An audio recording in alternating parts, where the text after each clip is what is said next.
Hello friends, आज हम 4 और 5 अगस्त के करंट अफेयर्स को कवर करेंगे, जिसमें हम छत्तीसगढ़ के नेशनल और इंटरनेशनल करंट अफेयर्स को कवर करेंगे, जैसा कि हम हमेशा करते हैं।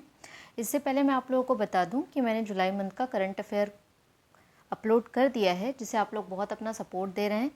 जिन लोगों ने नहीं देखा है वो लोग जाके एक बार उसको ज़रूर गो थ्रू करें, क्योंकि वो बहुत ही इंपॉर्टेंट है। उसमें सारा जुलाई का एक साथ करंट अफेयर आपको मिल जाएगा, जो आपके एग्ज़ाम के लिए बहुत ही उपयोगी होगा। ठीक है, आगे बढ़ते हैं। सबसे पहला क्वेश्चन है, सावन में बस्तर अंचल में मनाया जाने वाला प्रमुख त्यौहार कौन सा है? कौन सा है? अभी क्या आया था, सावन अमावस्या को हमने क्या मनाया था? हरेली। वैसे ही बस्तर अंचल में क्या मनाया जाता है? अमूस त्यौहार मनाया जाता है। ठीक है, जब हम बात करें पूरे छत्तीसगढ़ में हम श्रावण अमावस्या को हरेली मनाते हैं, लेकिन बस्तर अंचल में प्रमुख रूप से क्या मनाया जाता है? अमूस त्यौहार मनाया जाता है। ये बहुत ही इंपॉर्टेंट क्वेश्चन है, आगे इसके बारे में हम देखेंगे। ये कब मनाया जाता है? तो हमने पढ़ा अभी कब मनाया जाता है, सावन अमावस्या को मनाया जाता है। कौन मनाते हैं? भद्रा और हल्बा जनजाति के लोग मनाते हैं। कहाँ मनाया जाता है? बस्तर अंचल में मनाया जाता है। ये बेसिकली क्या होता है, किसानों का ही पर्व है। जैसा कि हमारा हरेली था वैसा ही ये है, बस अंचल का डिफरेंस है। हरेली हम पूरे छत्तीसगढ़ में मनाते हैं और अमूस त्यौहार केवल बस्तर अंचल में मनाया जाता है। ठीक है, तो इसमें क्या करते हैं, किसान सुबह पहले मवेशियों को रसना जड़ी खिलाते हैं, उसके बाद खेत पहुंचकर फसल की पूजा अर्चना करते हैं और फसल की अच्छी पैदावार की क्या करते हैं, वो कामना करते हैं। ठीक है, तो इसे ध्यान रखेंगे। आगे बढ़ते हैं। वर्तमान में छत्तीसगढ़ के डीजीपी कौन है? ऐसा इसलिए पूछा गया है ये क्वेश्चन, हाल ही में मैंने आपको पिछले वीडियो में भी, जुलाई मंथ के में भी और उससे पहले भी वीडियो में बताया था कि अभी हमारे जो नेक्स्ट डीजीपी होंगे वो कौन होंगे, अरुण देव गौतम जी। लेकिन अभी क्या हुआ है कि अभी जो हमारे वर्तमान जो डीजीपी हैं अशोक जुनेजा जी, उनको 6 माह की एक्सटेंशन मिल गई है। मतलब अब वो अगले वर्ष फरवरी 2025 तक क्या रहेंगे, डीजीपी रहेंगे। तो इसलिए ये क्वेश्चन अभी चर्चा में है। और अशोक जुनेजा जी का क्रम क्या है, 11वां क्रम के हैं वो डीजीपी, और 2021 में इनकी क्या हुई थी, नियुक्ति हुई थी। ठीक है, तो इसे ध्यान रखेंगे। आगे बढ़ते हैं। छत्तीसगढ़ राज्य का पहला शहीद पुलिस सेल कहाँ बनाया गया? कोई भी ऐसी चीज़ जो हमारे छत्तीसगढ़ में प्रथम है उसको याद करना बहुत ज़रूरी है। तो वो कहाँ बनाया गया है? बस्तर में बनाया गया है। हमारे ये पिक्चर में भी आपको दिख रहा होगा, जो हमारे गृह मंत्री हैं विष्णुदेव शर्मा जी, वो हैं यहाँ पे। इनके माध्यम से बस्तर में शहीद हुए जवानों के परिजनों की क्या होगी, समस्या सुनी जाएगी। ये जो सेल है, इसके माध्यम से क्या किया जाएगा, जो बस्तर में शहीद हुए जवान हैं उनके जो परिवार हैं उनकी क्या समस्या है, उनको क्या परेशानी हो रही है, वो सुनी जाएगी। और जो बस्तर के आईजी होंगे वो इस सेल के क्या होंगे, अध्यक्ष होंगे। ठीक है, आगे बढ़ते हैं। वर्ष 2024 में बस्तर दशहरा जो है वो कितने दिन का होगा? अब जनरली लोगों को लगेगा कि बस्तर दशहरा कितने दिन का होता है, 75 दिन का, तो 75 डेज़ का वो टिक मार देंगे। लेकिन इस बार 2024 में बस्तर दशहरा जो है वो 77 डेज़ का मनाया जाएगा। क्यों? क्योंकि जो तृतीया तिथि है वो 2 दिन पड़ रही है। वो होता है ना कैलेंडर में, कोई तिथि 2 बार पड़ती है तो फिर उसको 2 दिन मनाया जाता है। तो उस वजह से तृतीया तिथि के 2 दिन पड़ने के कारण जो इस बार का बस्तर दशहरा है वो कितने दिन का होगा, 77 दिन का होगा, यानी 77 डेज़ का। ठीक है, इसको सबसे पहले किसने प्रारंभ किया था? तो पुरुषोत्तम देव ने प्रारंभ किया था, हमको पता ही है। और इनका जो प्रथम कार्यक्रम भी होता है वो क्या होता है, पाठ यात्रा। तो ये सब ध्यान रखेंगे।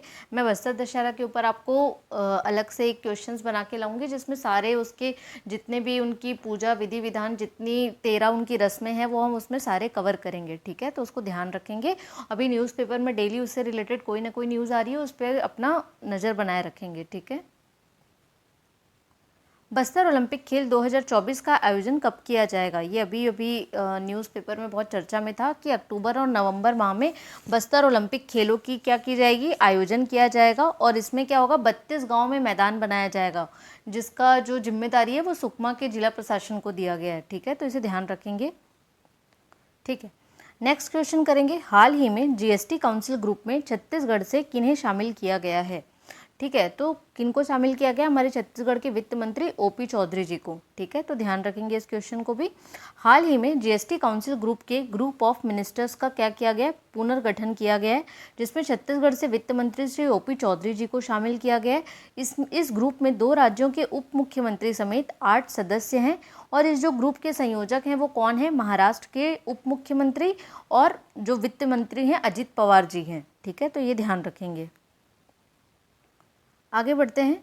अंतर्राष्ट्रीय अंतरिक्ष स्टेशन पर पहुंचने वाले पहले भारतीय गगनयात्री कौन होंगे? बहुत ही इंपॉर्टेंट क्वेश्चन है ये, आप इसको ध्यान रखिएगा।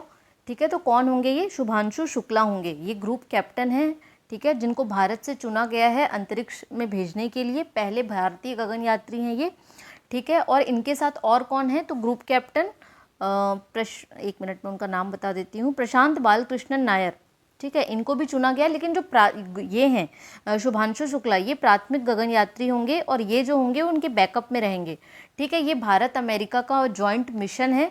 इस मिशन का नाम क्या है? एक्सियोम 4 है, ये भी ध्यान रखेंगे, बहुत ही इंपॉर्टेंट क्वेश्चन है ये, ठीक है। तो ये दोनों ही क्वेश्चन मतलब जो पॉइंट है वो इम्पोर्टेंट है कि इस मिशन का नाम क्या है, तो एक्सियोम 4 है। और पहले गगनयात्री कौन होंगे? तो शुभांशु शुक्ला होंगे। और किनको सेलेक्ट किया गया है अंतरिक्ष में जाने के लिए? तो वो दो हैं, कौन कौन है? शुभांशु शुक्ला और प्रशांत बालकृष्णन नायर, दोनों ही ग्रुप कैप्टन हैं, ठीक है, तो उनको ध्यान रखना है। आगे बढ़ते हैं, ये भी इंपॉर्टेंट ही क्वेश्चन है। आप लोग बोलते होंगे मैं सारे क्वेश्चंस को इंपॉर्टेंट बोलती हूँ क्योंकि मैं मतलब बहुत ही सिलेक्टिव क्वेश्चंस निकाल के लाती हूँ जो लगे कि हाँ एग्जाम में आएगा। ऐसा नहीं कि हमको पढ़ना है तो हम सब बैठ के पढ़ रहे हैं, ऐसा पढ़ने लग गए तो फिर तो बहुत ही मुश्किल हो जाएगी। तो हमको पता चलना चाहिए कि हाँ एग्जाम में ऐसे क्वेश्चंस पूछे जाते हैं। और वो आपको कैसे पता चलेगा? जब आप प्रीवियस ईयर के क्वेश्चंस पेपर सॉल्व करेंगे। तो वो आप लोग बिल्कुल, जब भी आप किसी एग्जाम की तैयारी करते हैं तो दो चीज़ आपके हाथ में हमेशा होनी चाहिए, पहला सिलेबस और दूसरा प्रीवियस ईयर का क्वेश्चन पेपर।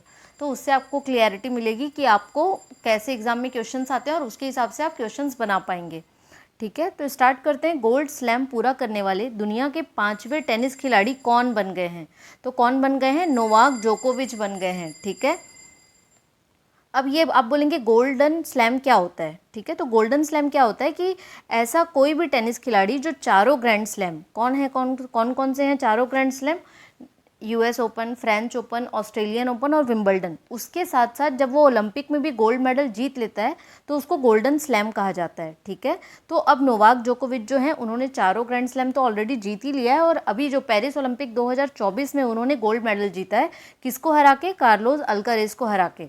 तो अब वो गोल्डन स्लैम पूरा करने वाले दुनिया के 5वें टेनिस खिलाड़ी बन गए हैं, ठीक है। तो इसे ध्यान रखेंगे। आज के लिए हम इतना ही करंट अफेयर कवर करेंगे। अगर आप लोगों को ये वीडियो अच्छा लगा है तो प्लीज़ इस वीडियो को लाइक कीजिए, चैनल को सब्सक्राइब कीजिए, अपने दोस्तों के साथ भी शेयर कीजिए और अगर आपका कोई फीडबैक है तो वो भी बताइए। Thank you so much.